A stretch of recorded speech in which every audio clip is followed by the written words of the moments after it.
What's the first thing that I train my service dog puppy to do?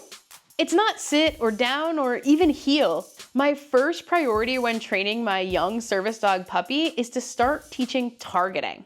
Hi, I'm Laura from Doggy U, and I'm a certified guide dog mobility instructor, service dog trainer, and trick trainer who's been training and placing service dogs across the US and Canada for the last 15 years.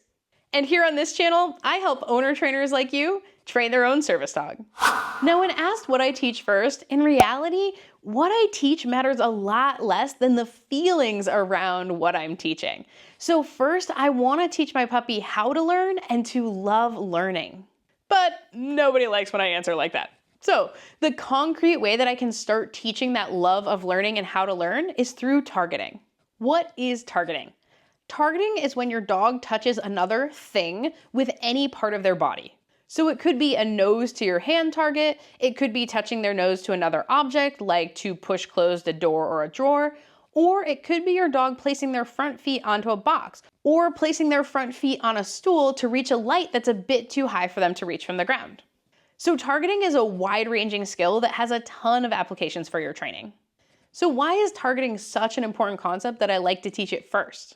Targeting has a range of applications for future service dog behaviors, from turning on and off lights, closing drawers and drawers, blocking, the watch task, and even behavior interruptions.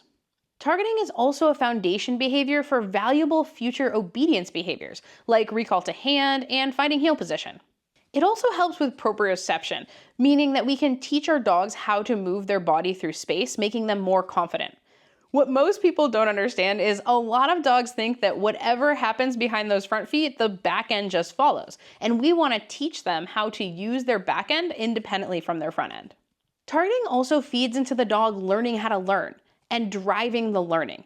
And that independent thinking is important for service dogs. Practically, it also allows you to move your dog around without needing a leash through hand touches and targets. And it's also incredibly useful for off-leash goals. I like training targeting through shaping. That's where you're going to get the most bang for your buck with teaching your dog to think independently and to offer behaviors, which is really important down the line when you're teaching more complex behaviors and tasks. Shaping is essentially breaking down behavior into its tiniest parts and then building back up to the full behavior. So for instance, if I want to teach a dog to go to place, I want them to run to a platform and put all 4 feet on that platform.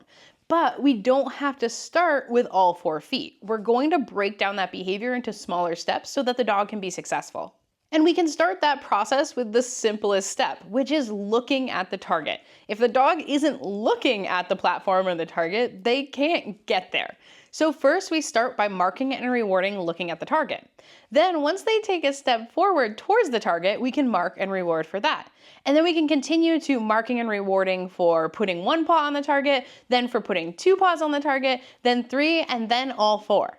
By marking and rewarding the tiny steps, we make incremental progress towards our goal, and consequently, the dog learns the process of shaping, which then can be used to train more complex tasks. And if you want to learn more about the training foundations that I use to train service dogs, check out my free mini course, which you can get by heading on over to doggyu.com and signing up for my newsletter. Then the course will be dropped right into your inbox, totally free. So go check it out if you want to learn more. I'll have the link to my website in the comments below. So the next obvious question is, what targets should you teach and in what order? But first, if you're getting value from this video, I would love it if you could head on down and boop that like button. Doing so lets me know that you want more videos like this. All right, let's get back to it. Before jumping into target training, safety first. Make sure that the targets that you're using are not wobbly or unsafe for your dog. We want something with good grip that's slightly larger than what you're going to be using it for. So for instance, if you want all 4 feet of your dog to go on it, there should be some extra space on all sides of the dog to be able to get on the target, and it should have a non-slip surface. And along with that, we want to make sure that the flooring that we're practicing on is also non-slip. So we're going to start with the simple one, which is the hand target. The hand target is where you're going to put your hand out just an inch or so in front of your dog's nose. As soon as they investigate their hand, you're going to mark and reward. As you progress, you will have the targets further and further from your dog, so they'll have to move all the way to your hand. Make sure that you don't move your hand towards your dog. The dog is coming all the way in towards your hand. Next, you'll progress to a target off of your body. So we want the dog to be able to touch things that aren't you. So that means we're going to get a target stick, some type of stick with some type of ball or a flat target at the end. You can even use something like a fly swatter for this. And you're going to teach the dog to touch that target stick with their nose in the same fashion that you did with the hand target. Starting off only an inch away from the dog's nose. When they investigate, you mark and reward, and then slowly as they progress, you're going to move it farther and farther away. The next one is a 4-paw target, which is often called go to place, where we want our dog to run to a platform and put all 4 feet onto it. We kind of went over it earlier in the video where you're going to start by just marking and rewarding for looking at that target, then taking a step towards that target, then 1 foot on, and so forth. I like to start the 4-foot target with rewarding on the target and then tossing one away for them to go get and reset. Once my dog understands 4 paws on a target or a platform, I then progress to doing the 2-paw target.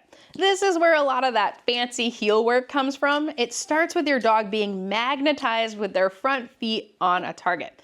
Once they can magnetize their front feet to that target, it means that they can start learning to move their hind end independently.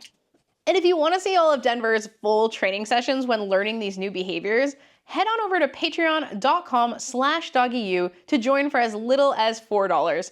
Big thank you to my patrons who make these videos possible. Now, after teaching those first 4 target behaviors that I showed you so far, I like to move on to 2 slightly more complex behaviors, which is the rear foot target, so teaching the puppy to target their back feet to something, and the chin target, teaching the puppy to rest their chin in your hand or onto an object, which easily transfers into grounding behaviors and other things that we want our dog to do in the future. We're not there yet with Denver, but we will be in the future, so stay tuned for those videos. All right, y'all, if you want to see more videos like this one, make sure you're subscribed to the channel and hit that little bell so you get notified anytime a new video comes out. And if you want to see more of Denver's training, check out this video here. You all have an awesome day and happy training.